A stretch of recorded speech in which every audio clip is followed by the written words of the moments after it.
नमस्कार साथियों, मैं डॉक्टर मुकेश गर्ग। जरा सोचिए में आपका हार्दिक स्वागत है। साथियों, देश के अंदर विभिन्न यूट्यूब चैनल और उसी के साथ साथ अनेक विपक्षी पार्टियां ये जुमले उछाल रही हैं कि प्रधानमंत्री नरेंद्र मोदी 17 सितंबर को 75 साल के हो जाएंगे और उनको रिटायर होना पड़ेगा। उसके पीछे सरसंघचालक मोहन भागवत जी का बयान बताया जा रहा है, जिसमें कभी उन्होंने 75 साल पर रिटायरमेंट की बात कही होगी कुछ। मैं आपको आज ये बात इस विषय में बात करने के लिए आपके पास इसलिए बैठा हूँ कि हमें ये सोचना है कि क्या ये संभव है।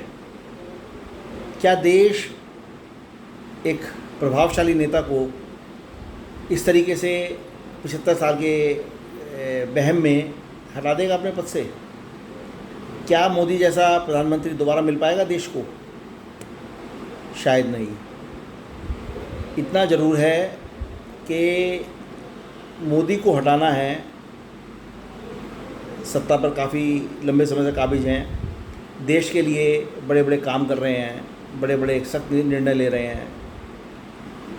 विपक्षी दलों में खलबली है कि उनके लिए आगे के लिए कोई स्कोप नज़र नहीं आ रहा है, और विपक्षी दलों के पास नरेंद्र मोदी की तोड़ में कोई दूसरा व्यक्ति भी नहीं है जिसको सामने नरेंद्र मोदी के सामने खड़ा कर सके। ऐसे में इस नैरेटिव को चलाना कि 75 साल में मोदी जी रिटायर हो जाएंगे, ये अपने आप में बड़ा हास्यास्पद लगता है।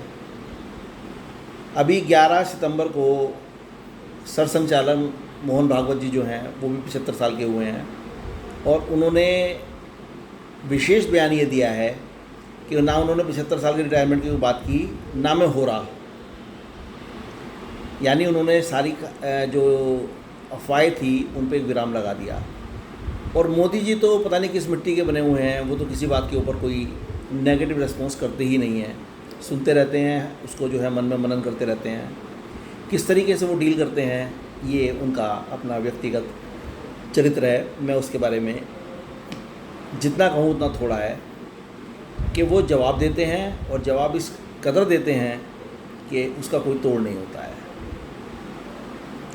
इस नैरेटिव को चलाना कि नरेंद्र मोदी जी 17 सितंबर को 75 साल के हो जाएंगे और वो सत्ता से हट जाएंगे, ऐसा कोई ना कानून है देश के अंदर, ना भाजपा के अंदर कोई नियम है, और ना ही संघ के अंदर कोई ऐसा नियम है। इसलिए इन सब चीज़ों के बारे में हमें सोचना बेकार है। हमें एक प्रधानमंत्री कार्य करने वाला मिला हुआ है, एक हमें वाकई में ही एक सेवक मिला हुआ है देश को, जिसने इतनी सेवा की है, इतने मोर्चों पे उसने हाथ आजमाया है कि आज हमें सोचते हुए भी लगता है कि हम कहाँ खड़े हैं और क्यों खड़े हैं, और पहले हमें कहानी इस स्थिति में नहीं पहुंच जाना चाहिए था। इसके पीछे देश का नेतृत्व जिम्मेदार है, जो आज देश को चाइना, जापान और रूस, अमेरिका के पैरावे पर ले जा रहा है। अभी टाइम लगेगा, हम बहुत पीछे हैं इन लोग देशों से, लेकिन दिल्ली से बम्बई से और सूरत तक जो बुलेट ट्रेन चलाने की प्लानिंग नरेंद्र मोदी ने की है और जो इम्प्लीमेंटेशन में चल रही है, वो एक उसी का आगाज़ है। और आने वाले समय में दिल्ली से अनेक बुलेट ट्रेन चलाने का एक रोड मैप मोदी सरकार ने तैयार कर लिया है, जिसमें दिल्ली से वाराणसी तक भी एक बुलेट ट्रेन चलाने का प्लान बनाया गया है। उसमें जो नोएडा एयरपोर्ट है उसको कवर करने का प्लान है, उसके अंदर मथुरा का वृंदावन को कवर करने का प्लान है, उसके अंदर आगरा से ताजमहल को कवर करने का प्लान है, उसके बाद इलाहाबाद का जो है प्रयागराज को जो संगम है उसको कवर करने का प्लान है, और उसके बाद बनारस पहुंचने का प्लान है। यानी इतने स्टेशंस कवर करते हुए बुलेट ट्रेन यदि निकाली जाएगी देश से, तो आप सोचिए कि हम कहाँ और किस स्थिति में पहुँचेंगे, और क्यों हम चाइना से या जापान से पीछे रह जाएंगे। साथियों, एक काम करने वाला प्रधानमंत्री जो देश के लिए दिन रात अनवरत काम कर रहा है, जो देश के लिए ही सोचता है, जिसके अंदर राष्ट्रवाद कूट कूट कर भरा हुआ है, ऐसे व्यक्ति को मैं नमन करता हूँ। और ये सोच के कि हम कहीं ऐसा ना कोई गलती कर बैठें कि एक इस तरीके का व्यक्ति हमारे हाथ से निकल जाए।